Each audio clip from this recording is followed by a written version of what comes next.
one of the most profound states that I've reached recently, and I'll, share how I've been getting here through this journey, is that none of it matters. Yeah. None of this matters at all. At all. But the beauty of it is, if it brings you joy, go for it. Right? So it's this split more and more of none of it matters, yet everything matters. So the paradox is even more. And I feel like that can be translated for me in just about everything I do.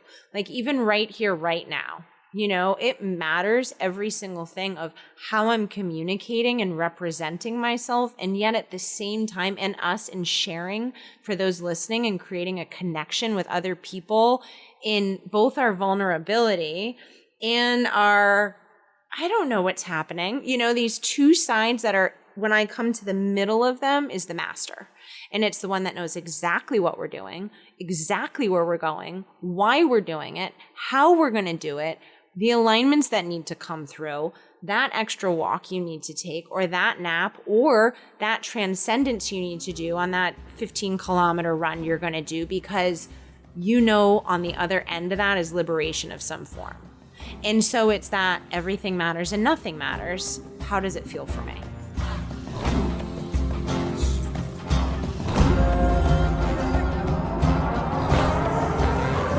That was Nola Ganem, and this is episode 125 of the Yogi Triathlete Podcast. I'm Jess, your host, and this is the first of a series of interviews that I did during a recent trip back to New England in August.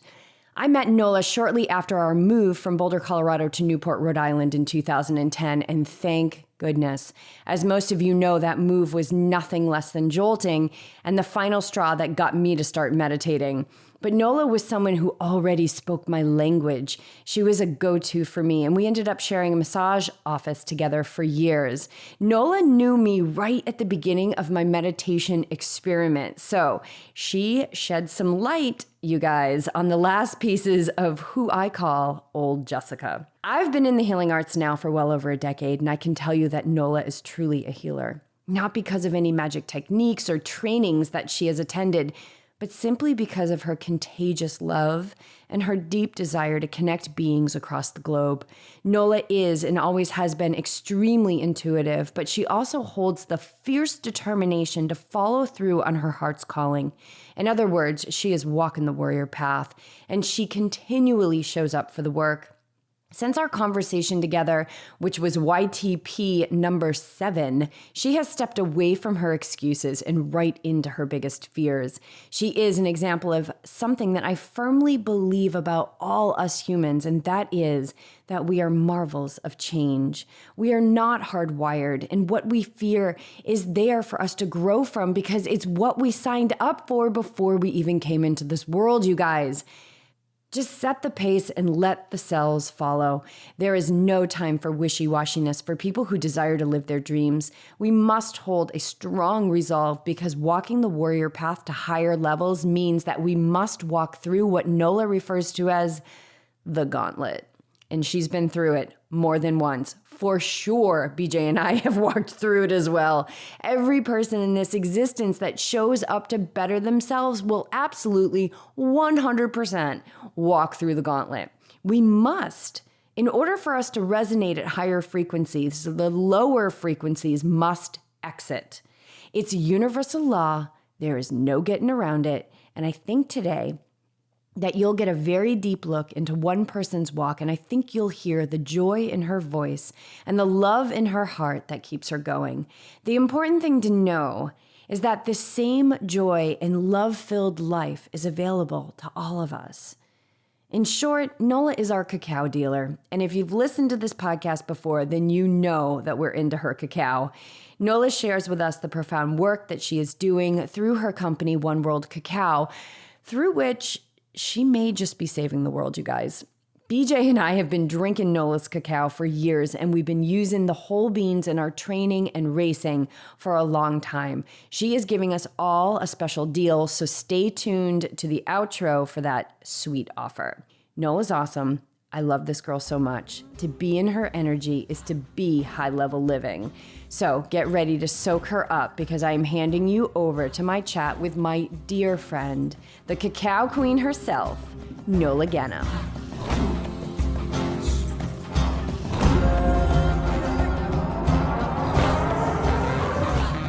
How important do you think the breath is? I think the breath is really the core of everything. And if I were to think back when I first truly began in my daily disciplined spiritual practice, it started learning pranayama about 15 years ago. I feel like the breath is the passageway. It is, and it's one of the ways that I find I'm a huge fan of, like 3 minutes of breath of fire. The 3-minute protocols I'm a huge fan of. I find that I can transform my mental, emotional, and physical state in more time or less time with my breath than in any other practice. And then through that, I'm able to get out of my head and into my body right away. What do you think lies underneath the breath? The void, source. But I think it depends on what aspect of the breath you're speaking about. What do you mean by that? So are we getting engaged in a more yang breath that is a faster paced, more conscious breath? Or are we talking about a very yin, slow, deep, when you hit those deep meditative states that you come out and you wonder if you've even been breathing? Oh, well, that would be samadhi, right? Right. Because samadhi, for people that don't know, there's 8 limbs to yoga. Just speaking from my background in the science of yoga, 8 limbs to yoga, and the 8th limb is samadhi, which is the super conscious state. Mm-hmm. And so when I teach meditation, it's the first thing I'm teaching is breath awareness. And so for some people, it's just breathing exercises is their meditation, right? And then, as you progress, start to spend a little time in the complete silence and all of that. But then over time, as you continue to progress, you realize that allowing the breath to move in and out on its own with your awareness, maybe not so much on the breath, but, maybe through the third eye or something like that, yes, the breath really starts to slow. Mm-hmm. And then eventually you get to a point where you stop breathing. And the stopping of the breath is where you enter that samadhi state. So I've definitely had very similar experiences to you where I come out of a meditation, I realize I have not been breathing. And yet you've been fully been breathing on a pranic cellular level the entire time, right? Because you tapped into that source. So I guess that's what I'd say is under the breath. Yes. And sometimes it's only 10 breaths away from being there, or the 5 breaths and how we do it. So what's under the breath is the actual energy that moves the breath. Right? Yeah, like just life. So the prana is the life force that moves the breath. And then the breath is really the result of the prana. But we don't actually need the breath to be alive. But I think it depends on your understanding and or attachment to the body, if that body is who you are or not, right?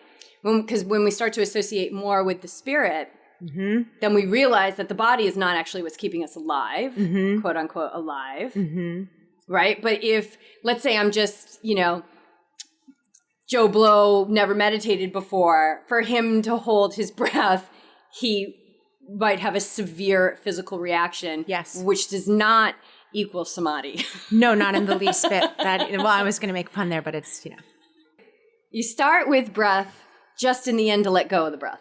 Well, it's interesting because I've been really thinking and feeling a lot into this recently. Because in all these years of practice and diving into the breath and movement and learning how to synchronize the two of those, which is one of the reasons I love swimming so much, because you will never meet those two in a clearer place of knowing if you are allowing an inflow or you are sucking for your next breath and your next movement. And that shows me where I am at more than anything and brings up subconscious fears for me as well. I just felt our audience go, okay, I think I can listen to this now. Interesting. Thank you for bringing it back to swimming. That's so great. Well, part of my practice living here is to go swim in the ocean at least every day if I get there, which is my goal to be there. But I've learned how to really start being more gentle with myself.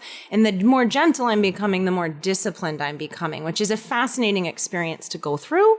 The more I'm just like, oh, what feels good right now? And then my true desires can come out. And that is to take deep breaths and to go get into the light and move my body. And so getting into the ocean for me is that space. And then that's the space that I touch into this samadhi state, one of the most. And I play around with breathing underwater. So absorbing through the elements, absorbing through Mother Ocean while I'm in there, and letting that like pranic force breathe me. You know that so much more than I even do through your athletic work, where you drop into that state that you are just, it's like your planet's moving. It's just. You're not the doer. No, it's happening. You're not the doer. Yeah. And that happened really profoundly at an ultra marathon I was running in Mendocino in April. And it was the last 3 miles. And if you can imagine, the most beautiful coast in Maine, right? That's like how Mendocino is. And I'm running along the headlands, and it's like it's screaming at me, you are not the doer. Like, you do not have to do anything right now. Just cruise. Just cruise with all of the sensation that's coming along with it. Yes. And I just got so excited about the absolute agony my legs were in, because I was like, I'm not the doer. Right. And here I am, like, pretty much yelling it, passing people, right? But I'm like, I don't even give a shit, because thank God I have gear now that says Yogi Triathlete, so they can at least know that I'm, insane from the human level. But it was so magnificent. It was just like, I'm not the doer. I'm not the doer. I'm not identified as much as I used to be, which is significantly less, with my body as who I am. Yes. And that is completely where we're moving into, though, on this planet, and all of us in our consciousness and I want to say there's almost this ease coming about in us to allow with nothing more to it of, no, we're not the doer, yet so many of us began these journeys in a denser energy state and a denser mental state where we were the doer. And we had to do at that point. We had to change patterns, change action, begin to align ourselves into new disciplines in ways that would move us forward. And I feel as though there's this gauntlet phase that everyone goes through, almost like the battlefield phase, the phase of unknowing, whether it's in your training when you're starting to max out or peak out, or you're being unfulfilled by your practice. What's happening, at least in my experience, is you're plateauing in that one state of being and then ready to enter into a deeper level where it doesn't even mean that practice or that run or anything you're doing even changes. But the place you're coming from within, in your interaction with life around it, transforms. And then you get a deeper experience where life then begins to live you and lift you, right? Right. And you tap into that source that you're not even trying to tap into anymore. Like when we were beginners, all we wanted to do was tap in. Then you begin and you go through that gauntlet. If you make it through, if you come out the other side of that canal still in one piece and still with the desire to follow through, then like your cells have changed. Like you breathe in a different way. You're getting into that crystalline state instead of the carbon state. You do. You completely transform and on a cellular level. And it's profound. It's totally profound. So, but that gauntlet, and we see this in endurance athletes, that gauntlet of my body's starting to hurt, the workouts keep coming, my family's like misses me, I've got to work, I've got so much to do, and I'm training for this huge race, I can't do it anymore. Yes. And they in the most loving way, I'm going to say, give up on themselves. Yes. How does one take that next step? How do they, when they're going into the darkness, how do they keep walking through that midnight? How do they keep doing that? Well, you need to have razor sharp eagle eye vision, and you need to be soft and gentle. At least that's in my experience. You need to be so determined and willing to walk blindly and faithfully in the direction of your dreams at whatever cost it takes.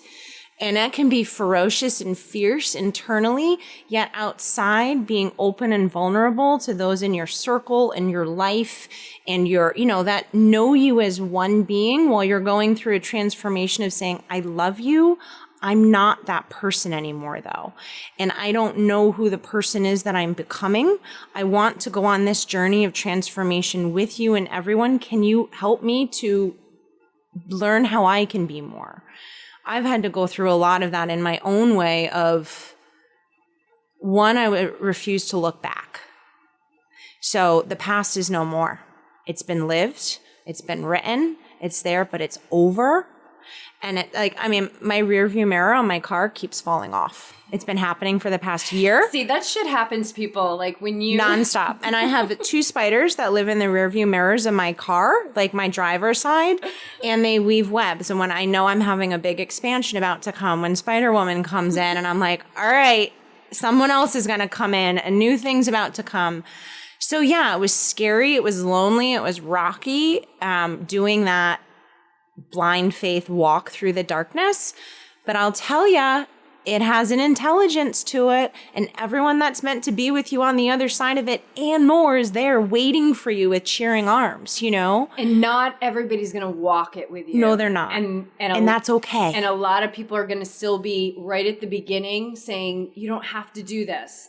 Yes. But it's the blind faith. If BJ and I didn't have blind faith, then I wouldn't be sitting here right now with you having this conversation. Mm-hmm. Because the podcast we would have given up on this. We would have tried to get jobs, which I'm not gonna lie. Like there were times where we put our cover letters together and sent out resumes, and guess how many responses we got? 0. Nothing. I remember when you were transitioning. So we were still sharing massage room.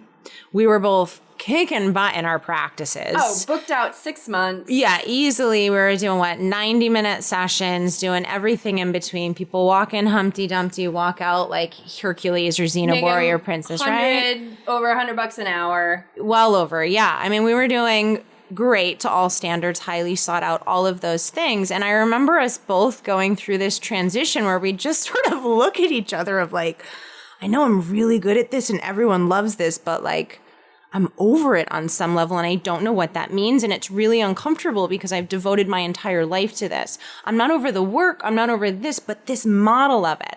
And yes. I remember when you took that first step and you were like, Nola, I'm not seeing anyone anymore. The massage room is yours. And I'm teaching yoga and I'm going to see a few regular clients at my house. And you just stuck with it and you kept walking forward.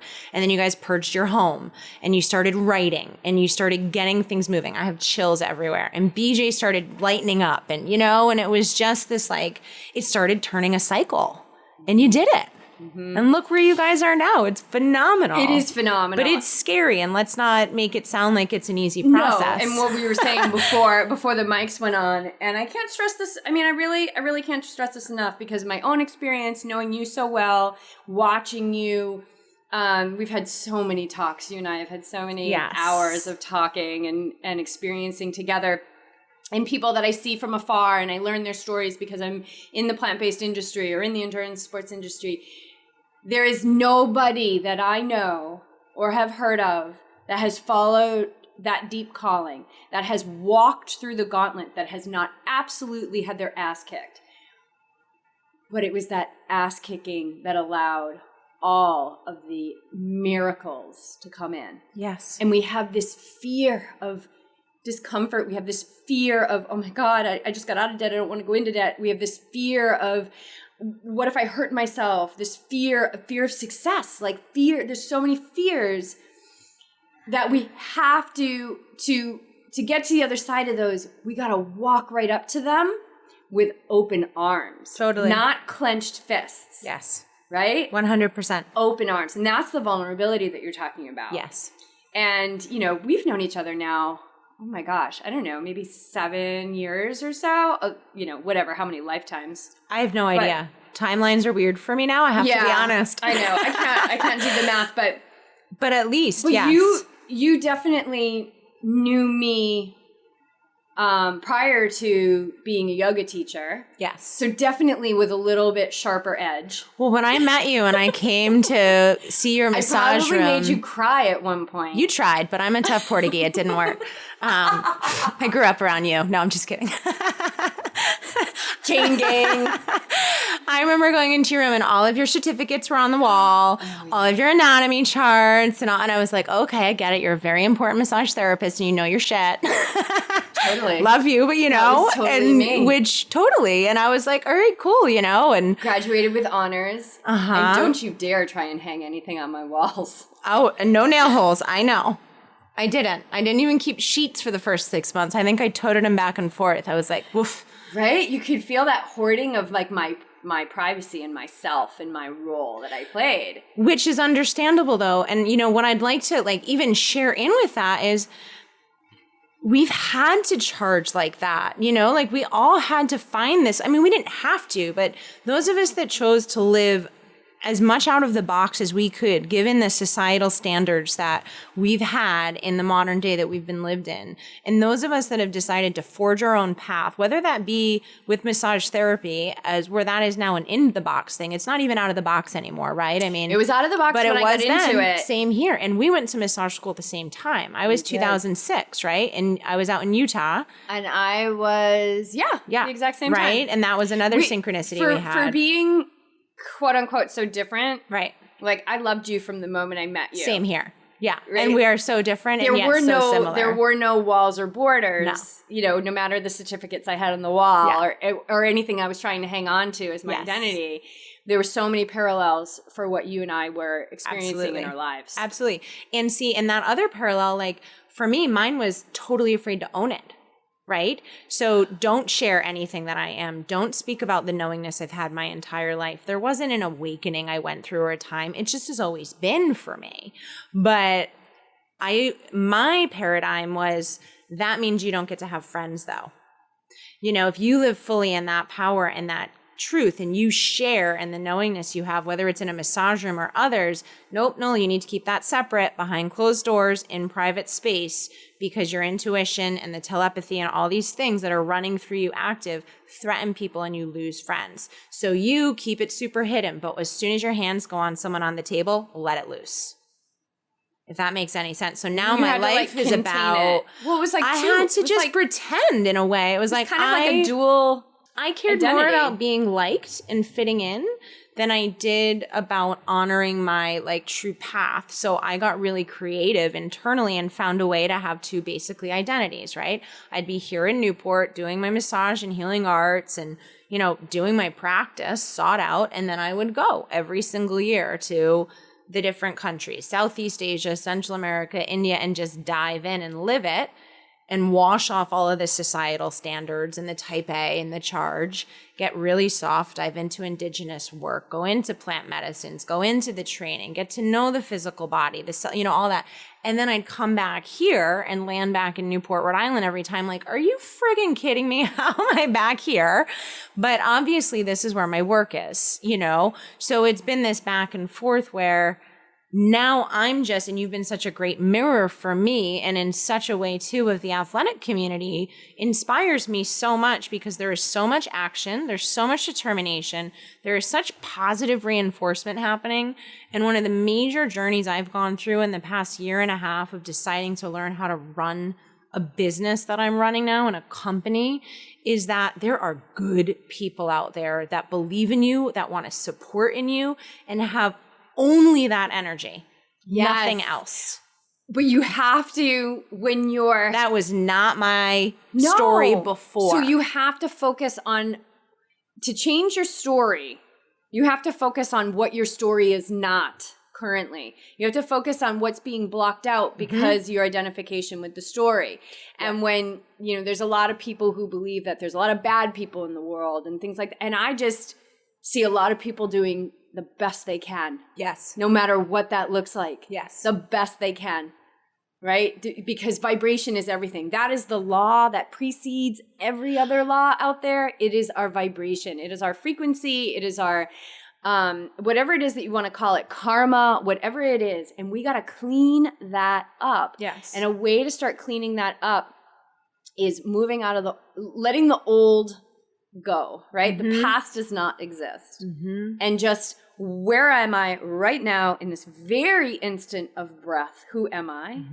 And what do I want to create from here? So for you to create this business, and this is what I want to get into now, is we had you on the podcast. You were like I don't know, you might have been like podcast 3. And now we're like in the over 120. You're so amazing. So I love it. Talk about like moving through some unworthiness stuff. Oh, it's my incredible. God. I'd be like praying in the car, like, please give me the words to be like a good podcaster. Yes. Please let me plug the mics in the right way. Yes. Right? I had no idea what I was doing. I had no idea what I was doing that night you came over and we sat at the table and we podcasted. I still don't know what I'm doing, but things seem to be working out okay, you know? No. So for you to get where you are now, and you've gone through a ton of transformation since have. that day, which was a little over 3 years ago, which is insane to me. A lot a little over 2 years ago, actually. It was 2016 that we sat for our conversation.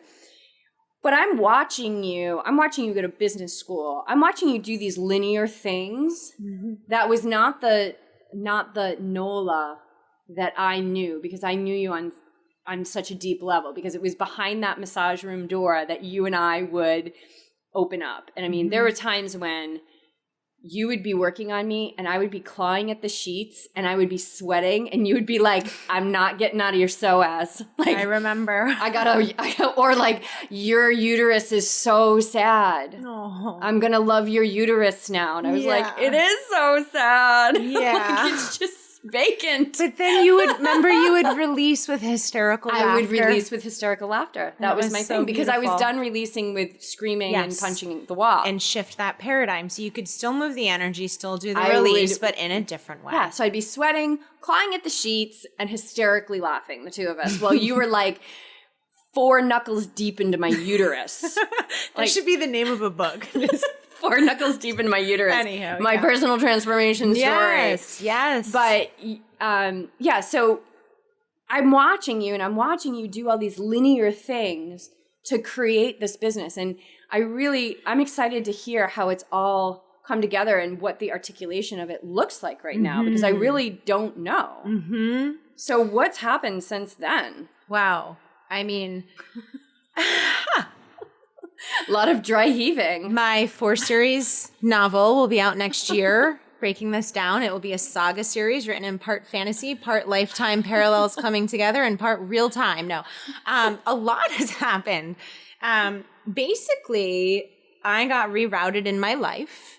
In a very clean and simple way of saying it, I would say that during that time, I've always had this knowing that I'm here to create and that I have a very specific mission, and it is very clear to me what I am here to do and how I'm going to do it. I know what it feels like. I've seen the vision. I've lived it in my inner world. What I thought and whom I thought I would be doing that with has completely changed. My paradigm has always been, I want to serve. So I want to serve my teacher, serve the community, serve others. Where spirits work with me is more so, nice try. You've done that in so many lifetimes, but this is the one that you're going to do it for you.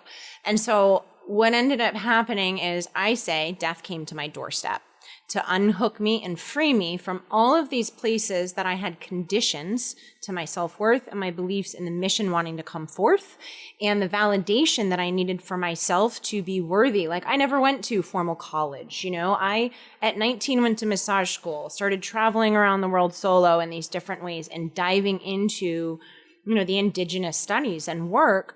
But I've always been a nerd and a geek, and I love the linear world in so many ways, yet I didn't understand that those two things could live as one being, and that's really where things start to change when we become that bridge. It's the integration. It's the integration between our dark and our light, our linear and our non-linear, our feminine and our masculine. All of it, yes. We have to allow the integration. Correct. And what comes natural to us is the one that most people just stay with, and the ones that feel awkward and maybe even violent or, disgusting or hard to let in. Yes. Those are the most important ones to let in, because it's that contrast that where our completion, I believe, is really found in that contrast and the integration. 100%. And it was during that time. So, I went through a period of family illness on multiple levels, injuries, and transformation in community, that afterwards I still had this whole drive in me and this knowing that this is what I'm here to do, yet quite confused within it. So I had a lot of inner work to do. So I took myself back. Last year, in July, I had this very deep meditation experience with Cacao, and the spirit of Cacao, which I used to call it Mother Cacao, but she's more like a homegirl with me now. Like, we're really... Sometimes she gives you a bitch slap, doesn't she? She does. And I'm getting to know the different archetypes of her now, where she's like, yeah, I'm benevolent, but I'm also badass and I know where I'm going. And I'd like for you to start engaging more of that in yourself. Please stop doubting who you are because... you don't have a 8 million word vocabulary. Like, stop doing all of those things that are your excuses as to why you can't step forward in the business arena, because that's what you're here to do. And so I sat down and I said, all right, so what does that mean? She says, you show up, you line up, you do the work, I'll handle the details. I said, all right. And it was the next day that the Social Enterprise Greenhouse program from Brown University came in. A chef came, like all of these, and it was just after that day, I have been living in this, when you follow in on these energy shifts going on, we talk about the 5D accelerated living happening right now. It's been an overwhelming process of synchronicities for me and having to train myself to be in the moment to pivot, where I may, as soon as I start getting on a track and I'm like, yep, I'm there, this is it. Spirit's like, oh, you're so cute. No. Pulls that rug out, and pivot. And it's like, okay. And so I'm having to train myself to get out of that. It's not a straight line. There isn't one. No, right. It's not. There's switchbacks. And we didn't come here for that. No. We're the masters of the universe that came in and went through this amnesia portal called the womb, and are now in this journey of like, okay, wait a minute. There's so many potential titles for this podcast. I know, right? Amen. Yes. As your mic is sitting on the spiritual midwifery book, which we all are in some way. You guys should see the stack of books that we have these mics on. Warrior Goddess Training, Defy Gravity. I, of course, have the spiritual midwifery book. What else do we got? Little Power Now. Of course, you got to throw in a little Power Now. And then that's the Archangel Michael Chronicles in the middle. Oh, and he's the one that helps you cut ties. Archangel Michael cuts ties, and that's all about tapping into the emerald flame, which is about getting into higher vibrational energies, which athletes should totally be learning how to tap into the high vibe flow, which you do. Heart. Correct. Right, and we all know that little Jess Gumkowski could, needed to open her heart a little bit more. Don't we all, though? I heard my meditation teacher. I know we're going off. But like one of the first sessions, like maybe a couple of months in, he was like, talked to me about compassion. And I was like, I had to go home and look it up because I was like, I don't know what it means. People have told me this my whole life, but I don't know what it means. And he's like, you could benefit from cultivating compassion. And I was like, all right, I'm going to go home and look that up, figure out what it is. I remember after you really started diving into your meditation practice, because I am as empathic as it comes. I feel everything, and I am a subtle energy person. So I feel everything going on subtle energies, human levels, mental level, like the whole nine. And I get these Rolodex. And I remember sharing with you what it's like to feel other people. And this experience I had at one point where, I was working with a healer and a teacher, and we had this experience where I turned it off for a few days. So I didn't feel everyone in the world around me. And I was like, oh my God, is this what this is like? Like, I feel autonomous. I can be me. And we were having this conversation. You were like, oh yeah, there's nothing empathic about me. And it was so perfect because it was so clear. And then fast forward. And then you were like, yeah, you're just like my emotional sister or something like that. Awesome. And I was like, oh, get on the table. Lucky you. You're on the table. I'm giving you deep tissue now. Now people walk into my yoga class and I'm like, oh my God, you're all suffering. I have to put my white light pantsuit on. Yes. Well, and that was the transformation. Is you called me one day and you were like, I think I get it. I think I just felt someone else and what they were going through. And I felt it leave them and go into me. Mm-hmm. And to me, that's the core of compassion, is oneness. It is. And then also like tying it in is like, yeah, I've been there too. Exactly. Like, I'm here where I am now, but I've been there. And that has really, the higher I go, allows me even more space and more of a realm to say, oh my gosh, I've so been there. I totally get you. Which is how you're able to relate to people. And meet it with love. They need it. Yes, absolutely. Absolutely. She's passing around some potion. Oh, she's got the abundance potion out. Abundance, baby. All right, let's go back to the business class. All right. So I signed up. So you have to what apply. is the business class at Brown University? Okay, so Brown University has a program. It's called the Social Enterprise Greenhouse. It's a 12-week business accelerator cohort, and it is specifically for Rhode Island-based businesses that have a societal or environmental-based give back and mission. So it is a program that's available for anyone to apply to. I'm brand new in the food industry. So my year started out with going to Serve Safe and food safety manager courses and going to New England Tech and studying proper heating temperatures for chicken, like things that I'll never have any use for, but I have to know all of these things per code. So it's been this just year and a half of like sitting in these classes and learning the system of how food works, which is incredibly complicated. And did you keep going back to that moment where you're like, okay, I'm all in? Because yes. And I started getting excited. Yes. Because I'm a nerd. Like, I love learning. Yeah. And I realized that I was so stuck in a rabbit hole for 7 years that I thought was where I was meant to be until I got out and I was like, oh yeah, that was a total rabbit hole. Now let's move forward. And what's been happening is the more I'm lining up to doing, waking up, driving that hour, showing up for class, doing my presentations, standing up in front of groups of people, vulnerable and being like, hi, I'm this being of love and light and I have this thing I want to share in the world. Like seriously vulnerable stuff. And then getting feedback. You could be more effective. You should change this sentence. What's happening is, yes, having incredible coaches, but the feedback I've gotten has completely broken the lie inside that tells me I'm unworthy, where that's not what I was hearing in feedback from people at all.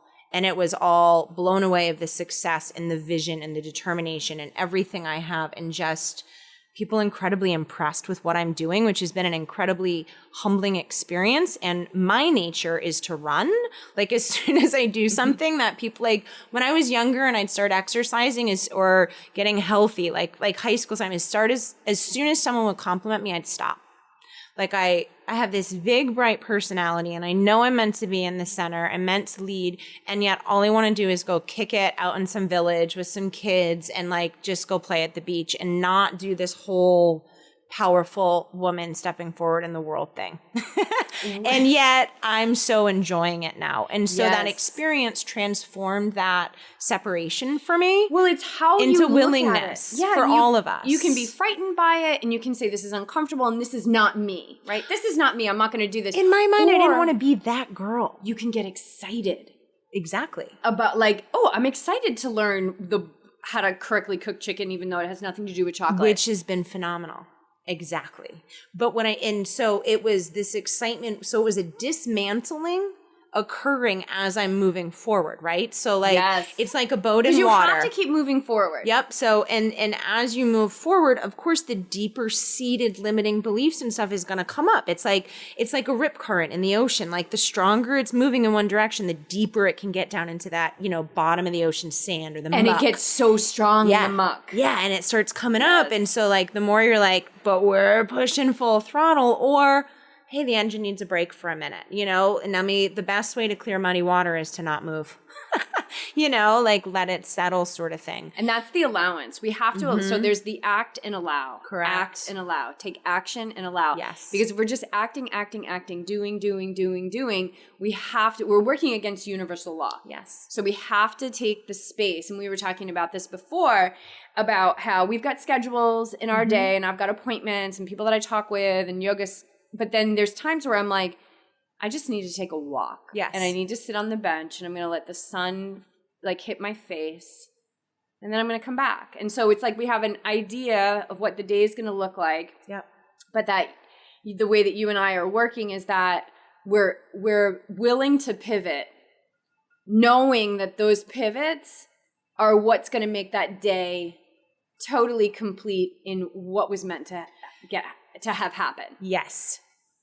Absolutely. And one of the most profound states that I've reached recently, and I'll, share how I've been getting here through this journey, is that none of it matters. Yeah. None of this matters at all. At all. But the beauty of it is, if it brings you joy, go for it. right? So it's this split more and more of none of it matters, yet everything matters. So the paradox is even more. And I feel like that can be translated for me in just about everything I do. Like even right here, right now, you know, it matters every single thing of how I'm communicating and representing myself. And yet at the same time, and us in sharing for those listening and creating a connection with other people in both our vulnerability and our, I don't know what's happening. You know, these two sides that are, when I come to the middle of them, is the master. And it's the one that knows exactly what we're doing, exactly where we're going, why we're doing it, how we're going to do it, the alignments that need to come through, that extra walk you need to take, or that nap, or that transcendence you need to do on that 15-kilometer run you're going to do, because you know on the other end of that is liberation of some form. And so it's that everything matters and nothing matters. How does it feel for me? Right. Because it's such a shift. And it's the feeling that is the creator, right? The feeling is the relationship. Manifestation. Yeah, it's huge. It's huge. So if we're not choosing to be excited about something that's kind of stumping us, yes. right? Now we're going to be moving from that energy of feeling stumped. Mm-hmm. When we actually are powerful enough to choose the excitement. Now, you got to start choosing the excitement, and the cells are going to follow. Yes. And the pathways are going to be energy flows where attention goes. Yeah, what we focus on expands. The physical takes a little time to catch up. We know this. Yeah. But boy, once you get into that slipstream, and by the way, once you get into the slipstream, it doesn't mean that you're like, all right, time off. Like, yeah, no, you got to keep going. And that's the thing, though. You got to go bigger, more powerful, bigger, more, and not powerful like in a, like I'm the CEO of, and I drive 10 cars. It's power in that there are no limits. We are the creators. Yes. And that there is no lack in this world. No. There's no lack in this universe. Period. I know. Speechless. So last year, I started working with a homotoxicologist, and I got tested. I sent in my hair and my saliva. What is a homotoxicologist? So this started, so 2 years ago when we did our podcast, I was starting to get into work. Again, as we're sort of jumping around, but it all weaves together. We're going to weave it, baby. It does. It all weaves together. We were speaking a little bit about what was beginning to unfold around Cacao and its work in autism, ADD, ADHD. I don't know if you remember that. Mm-hmm. And so the woman whom I was working with in this, Sheila Reed, is a homotoxicologist and a bioenergetic doctor. So what that means is she looks at cellular toxicology and the levels and layers of your cellular tissue and what's going on. So you send in your hair, your saliva, and you get a full readout of every single cell and system in your body and where you are within a scale of numbers. So this comes back for me, and I have microviruses. I have strep. I had babesia. I had Lyme's, which I didn't know I had. I had metals in me. And then I had also a microvirus that people go deaf from that I got while I was on a shamanic journey in Central America. Remember all the ear and neck stuff I went through that huge. We thought was a whole story, but that I got in my inner ear canal. So I found out all of these things at the beginning of last year. And so this was at the same time of starting school. I started this detox. It's all homeopathic. I use herbs, natural medicine, and tinctures and tonics. Cleansed it out. But speaking of, you set the pace and then the cells follow. It takes time. I'm experiencing massive accelerations now that I cleared out my cells and my body. The purification. And my gut's still catching up to that change and all of that. But cacao has been one of my greatest fuels for me within that because it gives me a ground base. And as I'm getting more into this crystalline state, I need less food. I don't know if you noticed that, but with you guys, and I'm able to run energy a lot. Like I can eat 3 almonds and run energy, or have a cup of cacao, and that's it until like 4 o'clock. Like I don't need it. It's so weird that you're saying that because I'm feeling the same way. Like I'll have 3 walnuts. Yeah. But my relationship to the power of those walnuts correct, exactly, has changed so much. Yes. that it's almost like, oh, they're going to burn my hand if I keep them in there any longer. Yes. I got to chew them. Yes. And then chewing them to like completion till they're like liquid. Macerate those babies. And then, just macerate those babies and then let them flow into my cells and let them do their work. And feel it. Oh, it's so wild that you're saying this because it's real. I haven't even talked to BJ about this, but I'm eating so much less. Same. Because I'm aligning. And it's all about alignment. It's all about cleaning up, like take the freaking trash out. I'll just buy kale and I'll just eat it's full on, right? I'm living alone, so I can do whatever I want right now, but just rabbiting up in my house. And I'm eating kale and I'll go in my mirror some days and I'll just chew mine because I can see all the green and the chlorophyll. Oh, yeah. And I see it in my mouth and I just envision my cells having a party. Just like, bring it in, baby, like, we don't need this density, but that is, we're all in this ascension and acceleration. Like, I think especially for athletes, right? Because you hit that space where you're through the density. And I'm aligning now more with the power that's within the food. Yes. I always knew food was powerful. I always knew food was fuel. I always knew that you are what you eat and all of that stuff. But I have now expanded to a place where I am able to, people are going to be like, no, they're not. This is so out of it. But I'm right here with you. It's like the food is communicating with me. Of course it is. On a level that it's never communicated before. 100%. Super powerful. Yes. And it will tell you when you need it, how you need it, it's another relationship, which is what we keep getting back to. The higher I go, my relationship changes where I'm able to tap into those higher vibrations that's within 100%. The food. It's just wild. It's so wild. So that's like such a beautiful place to like look at, where the old model, like in the paradox we were talking about too, in our food or our breath or our state of mind or our relationships with transformation, all of these things, the 3D model to the 5D model, these changes we're going through is the 3D is like, you have to do work to get there. The 5D is, nope, enter the state and then just step forward. So it's like with that food and speaking in this wave of relationship, it's just like, it's a state of being. And I practice this now with myself because I'm having to train myself to assimilate it so I can begin sharing it with others again in this acclimation. But I will go up, go up, go up, go up, and really, really, really light up. And then I'll go down, down, down, down, down, down, down, down, down, down, down. So I can track myself and where I go, what my muscles, tissues do, what my mental thoughts do. My eyes will even get a little like yellow when I go down, like that lower, heavy, dense, fear-based, isolate, and then I'm like, and then get back up. And then I'm like, oh, okay, well, what was that about? And so I'm training myself to realize the permeability of our state of being. Right. And it's like taking everything we did, or I guess just speaking for myself, in my energy healing, massage healing, spiritual work, and applying it now to my new life and to business. Into business. And mapping it that way. And that's how this whole thing's wisdom. being built. Exactly. It's a being. Right. It's not a business. One World is a she. She knows exactly what she's doing, where we're going. And my biggest training has been getting the F out of the way and not interjecting my fear into it and allowing, and that was the vision. Let's create a platform that can run itself, that others can benefit from, that has its own consciousness to it, that we can work in and out and fuel. My job is to get really good at listening, taking those steps forward.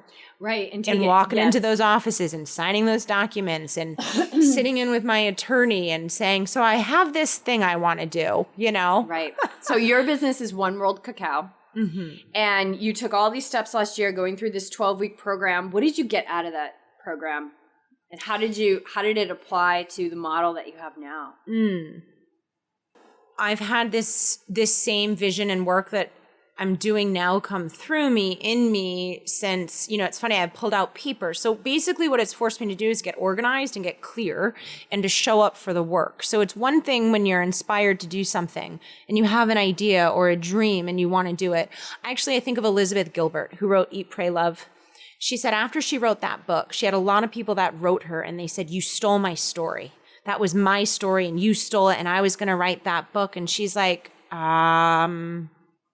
write the book then? Like, I'm sorry, And in it, she speaks about how nobody owns anything. None of us, but someone else is going to do it. Let's move forward. But this shift of understanding it. So going through this process with school made me clean out my dirty closets, and be the one to say, I'm going to start living my story. And I'm at the same time going to completely let go of whatever that means, because I don't want a story and I want to discover what the difference is. So while I'm going through this program of getting an overall, so we'd have presenters come in, that are successful business owners, financial folks coming in, giving us layouts. So it was basically 12 weeks of getting a lot of information of different models and ways that you can go in terms of business structure and moving forward.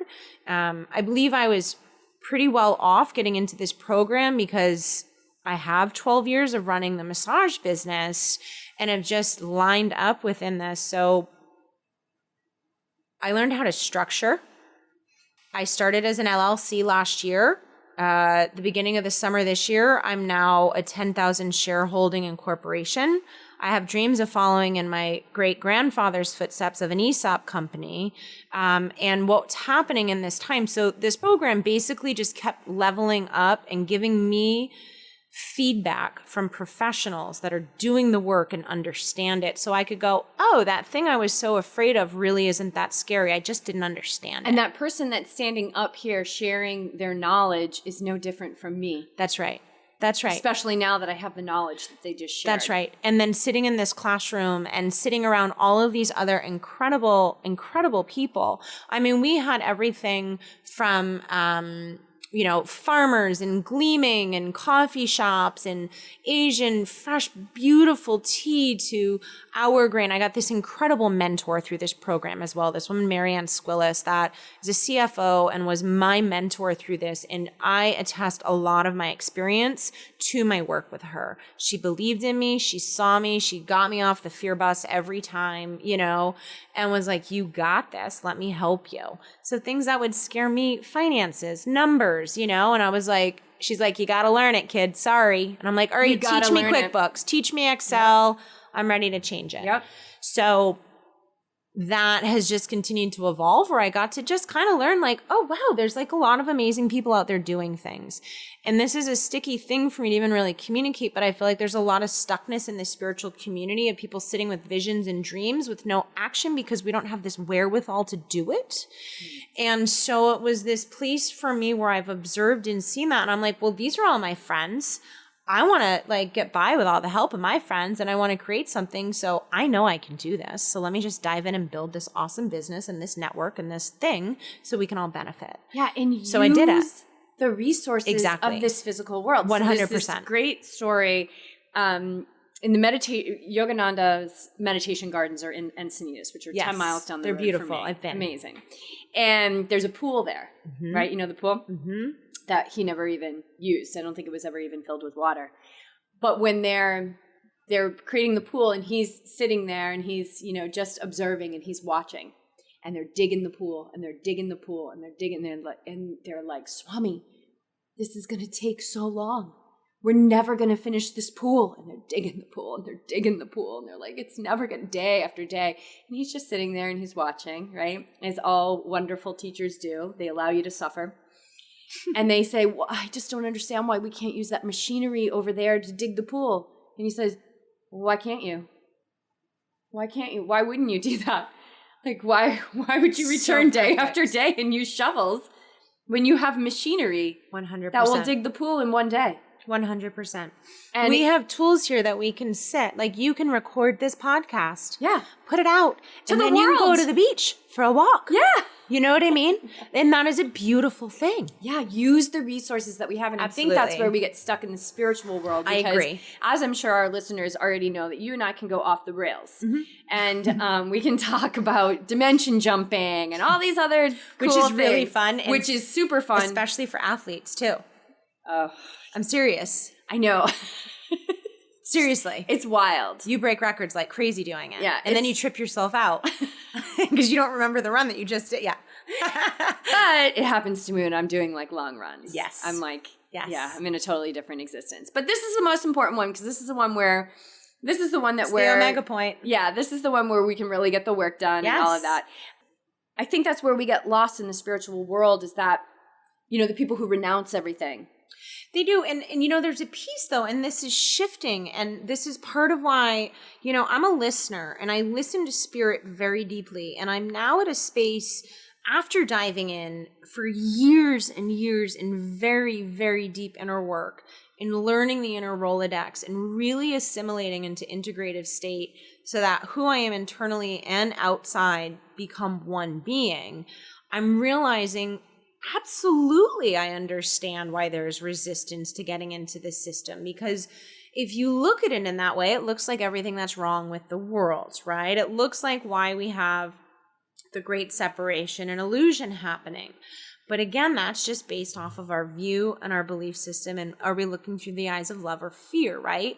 Because the eyes of love says, well, yeah, maybe it is, but it's only a system. And a system is just designed to be of service. So how do you want to use it? And how do you want to infiltrate that? And if we're in this big light and dark thing, because we're in paradox and paradigm and contrast, well, which one do you want to feed? You know, if we have all this other influence in this system, well, you know I'm going to be pouring some cacao down those tributaries and veins to get into the interwebs to light it up with our love. Like, and that is where we're at.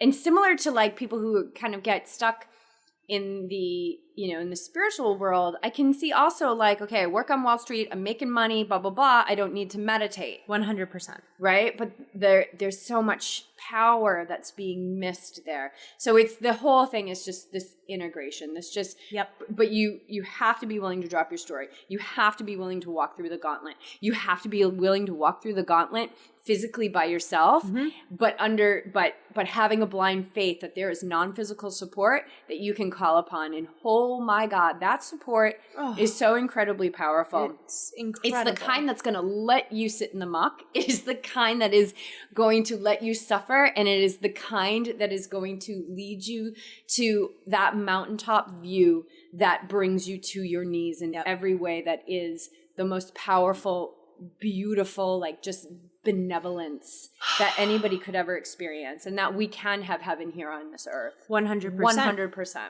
100%. All right, let's jump into, so one rolled cacao. Now you're like rocking and rolling. You've got, I mean, you're mailing this stuff all over the place. I know our athletes are eating it, and we talk about it a lot on the podcast. And why should we drink it? Why should we eat it? Like, especially for athletes, what's so great about it? Right. Well, there's something that, for me, I feel like I have to preface this with about our specific cacao and where it's coming from and how that's going to fuel in terms of, as we're getting into speaking about where we're going in our states of being, of transcendence, as athletes, as humans, as those of us riding this front wave right now of forward movement, of inspiration and saying yes. Right. What we need so much is transparency. To me, that is one of the most important things that can come from any of my interactions with anybody, any place, anything right now, meaning the food that I'm putting in my body. And I choose to know where my sources are and what's going into that. And that gets into this whole conversation. And for me, where my real passion lies in cacao. And so my work, and through this last year, is transformed into a much bigger project, which we're doing a reforestation project where we are, the farm that I work with in the community grows every single cacao tree, and it is a living cacao forest there, and you guys are all welcome to come on retreat with us. And there are a lot of hills, and it's elevation, and it's a microclimate, so you can do all sorts of training there. Could we do like a retreat there? We can do a retreat. We're building eco villages right now. We have all sorts of incredible. BJ and I know that's in our future with Yogi Triathlete. Absolutely, but it hasn't shown itself to us yet. Yep. But this sounds it's all pretty coming amazing. together, and it's a permaculture farm. So it's an edible forest that's being planted as well. And the family that runs it are just so devoted and passionate to this relationship with the earth and working and creating in a way that is feeding paradise, which is all of our God-given right here, and to live in that paradise as opposed to what we're seeing outside. So the essence of cacao, when we really get into it, and to not go off into a whole conversation, because I could share with you the mythologies, the stories, and so much I'm uncovering that I thought was the truth of this plant medicine that I'm now understanding is not, and has been fabricated and has been told and glorified, and getting into these true transparent stories as I get into the undersoil of this plant medicine in my own inner meditation and then studies with it. So one of the main things that I love is the transparency of this cacao, the seeds it's coming from. So every single tree is planted from seed and hand harvested. And what's happening is entire communities are beginning to unify around it. That is a really big deal. Like, they don't speak. Different villages in the same valleys don't speak. And through cacao and through the continued work of the community of Galileo Chocolate I work with, these communities are starting to interact and growing cacao from these seeds, and we're watching it change. We're watching these children start to get it in. It's affecting, that's a long conversation, but that's coming through. And we're also funding and leading. I'm funding it personally right now, but it's growing, and this is what every single person who is fueling themselves, and fuel doesn't just come from food, right? It comes from prana and inspiration and joy. Every single purchase is directly relating. Oh my God, Jess, you remember them. Remember the boys in Guatemala and San Marcos, my kids? God. Yeah, the little hustlers. Dude, so I started a youth trade skills program, and we're funding for them to have jobs. So I'm not giving them money. So that was like, they must be, yeah. Well, I remember like tracing their feet because you were going to bring them shoes. The botos, oh yes. Oh my God. And they were like yelling. And they'd all follow, my little buds. So one in particular, voice. Miguel, is Mike. He's a very special one. And when I was on the farm last winter, there was another group. They're called the Abundant Edge. They're an incredible permaculture group and business, and they are amazing. And they were hosting a permaculture design course on the farm while we were there, which would be a super cool thing down the line when you're doing retreats with your athletes to incorporate that style. Just so many possibilities. And connected in with him. He has land in San Marcos, and they have a permaculture farm. So I contacted him after leaving, because Miguel was reaching out to me. Now, Miguel, he's just the sweetest young man in the whole world. He's got to be, like 14 now? Older than that. Wait till I show you pictures. He is a dashing young man now who is working and, working so hard and so grateful, where he was reaching out to me because he was in dire needs,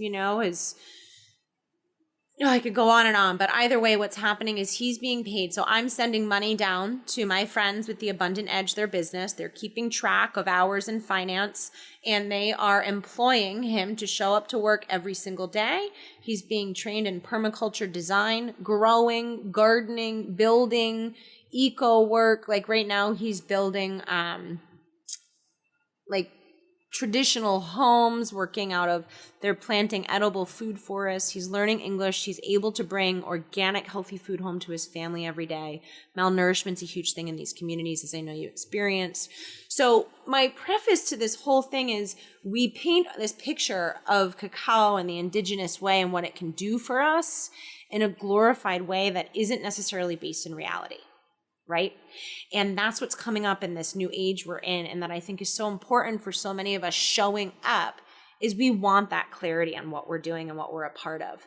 So that knowingness fuels me in every single cup I have of knowing we're reforesting an almost extinct original being, and some young kids whose this was their original medicine that it got taken away from the white man, by the white man, it got taken away from them by the white man back in the day, is now being returned again. This huge circle's happening in a loving retribution of honesty, and all of us showing up of hey, we can't change any of that.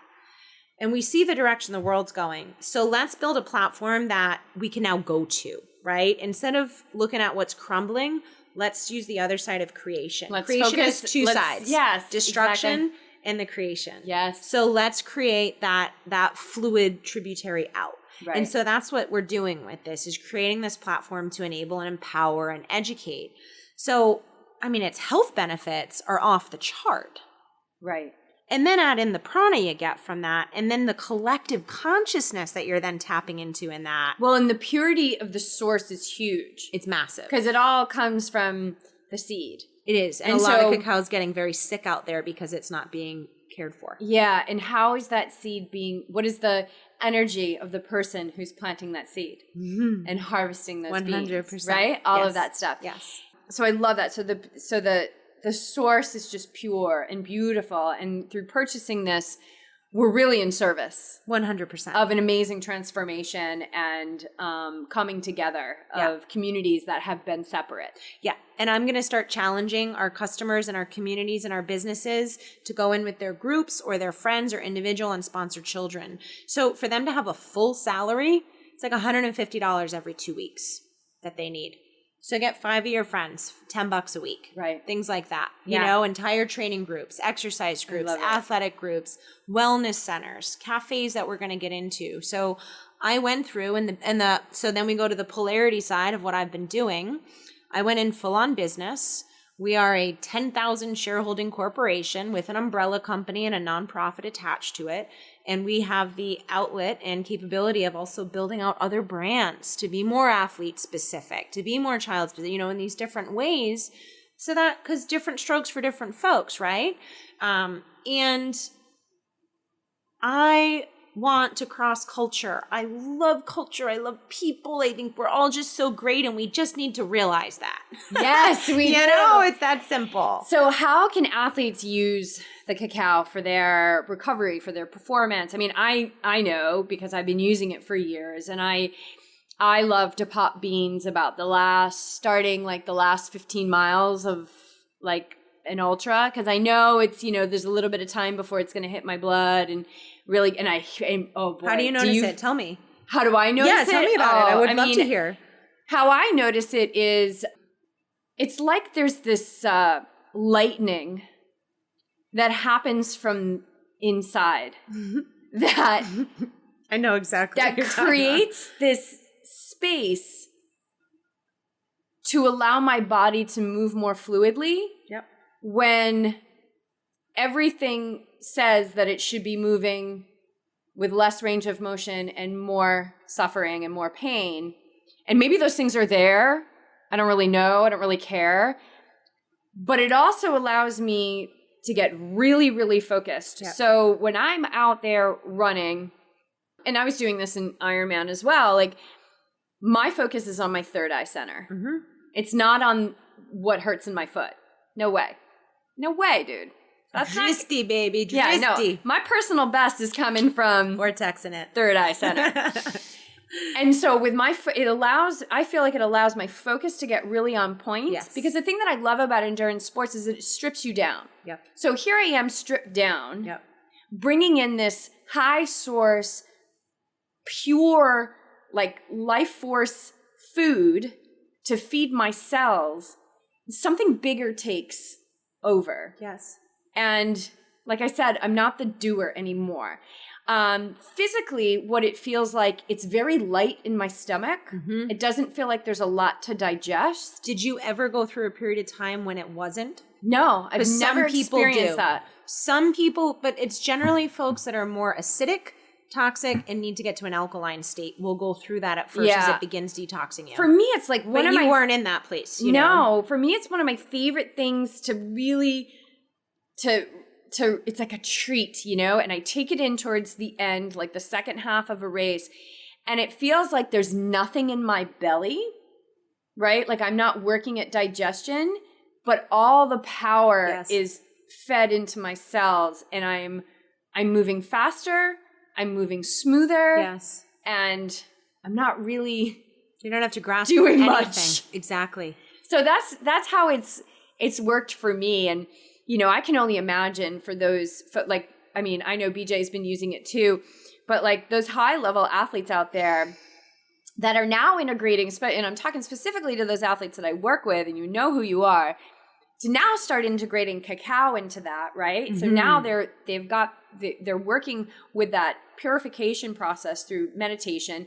Plus, endurance sports is definitely, you're purifying out there because you are absolutely tearing yourself down. And now adding the high vibration of the cacao.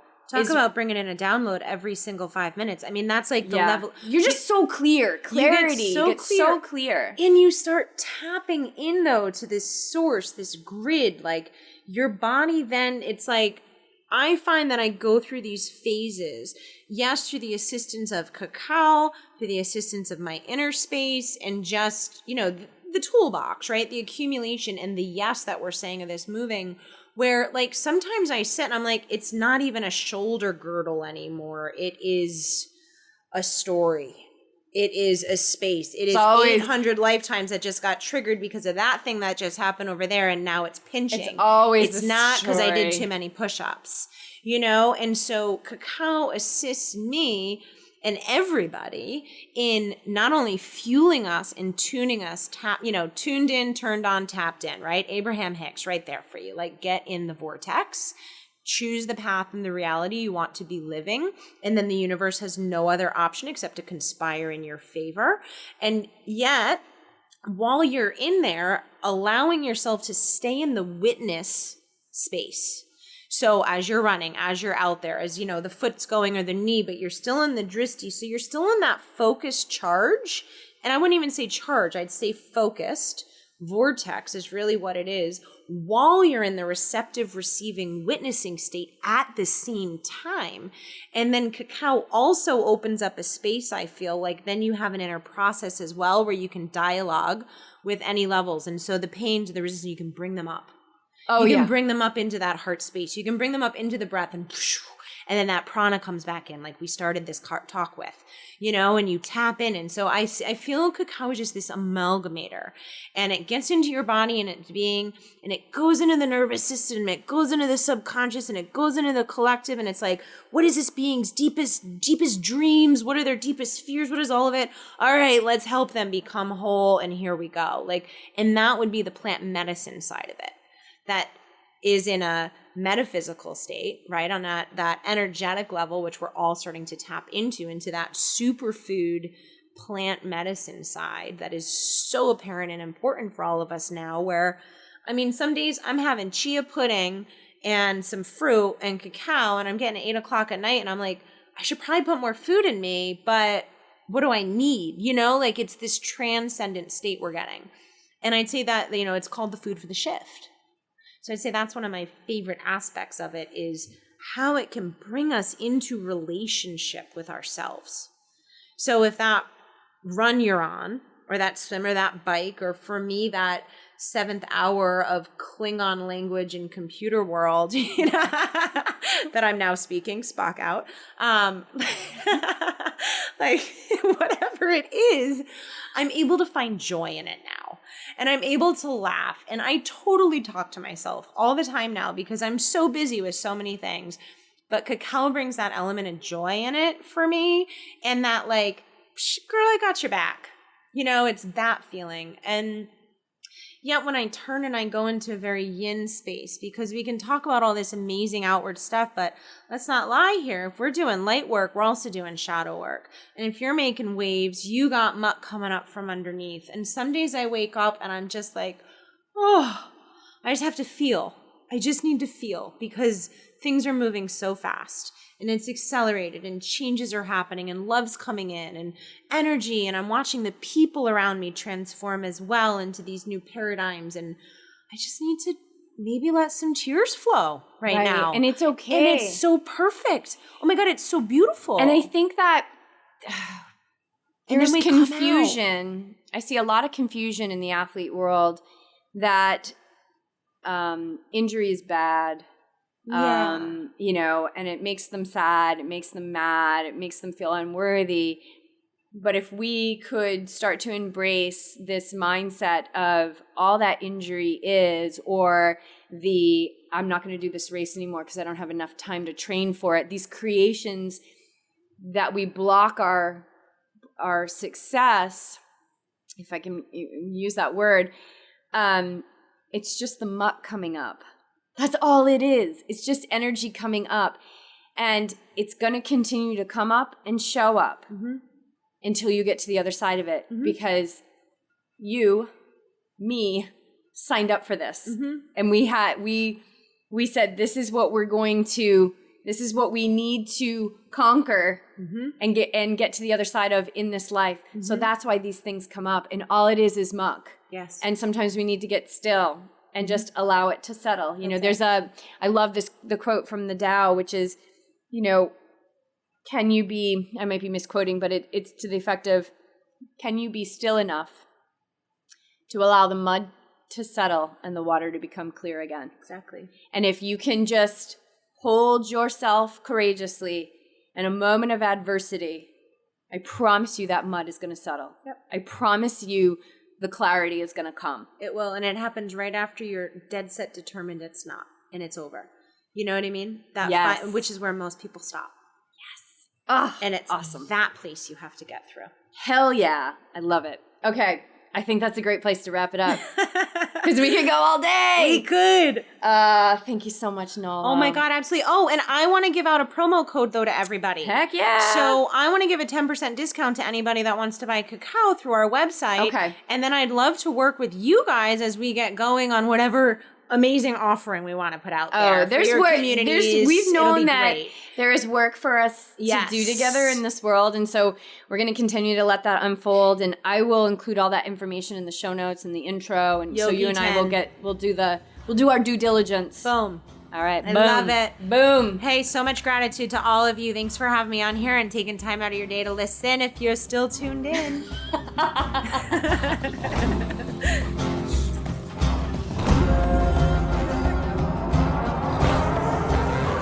Nola Ganem, ladies and gentlemen. I hope you guys enjoyed our chat. The website is oneworldcacao.com and the code is Yogi10.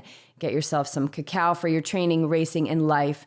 Nola is the real deal, and she is serving as a catalyst to great change in our world. Listening to this podcast, supporting the show, and sharing it with your communities is helping us further Yogi Triathlete's mission to create a better world. And just like One World, Yogi Triathlete has always been more than a business. She was a being from the start, and from day one, BJ and I have followed her lead. Yogi Triathlete is an international community of people interested in tapping into their inner badassery and deliberately creating their life. Nola is for sure a Yogi Triathlete, and I'm so grateful for her generosity to be on the show again. Thank you, Telsis, for taking on the challenge of doubling her Patreon support. We are challenging all current Patreon supporters to double their support through the end of the year. And if on January 1st you find that you're still able to put food on your plate and clothes on your back and gas in your car, then we're going to ask you to keep it. And thank you so much, Joan, for becoming a new patron to the show. Both of these ladies are kick-butt Ironman triathletes living the awake and ready life. And for our Patreon supporters of $10 or more, we have a brand new 45-minute Power Care video up on patreon.com/Yogi Triathlete. Here it is, guys. 5 minutes of core, 30 minutes of yoga, 10 minutes of rolling. So good.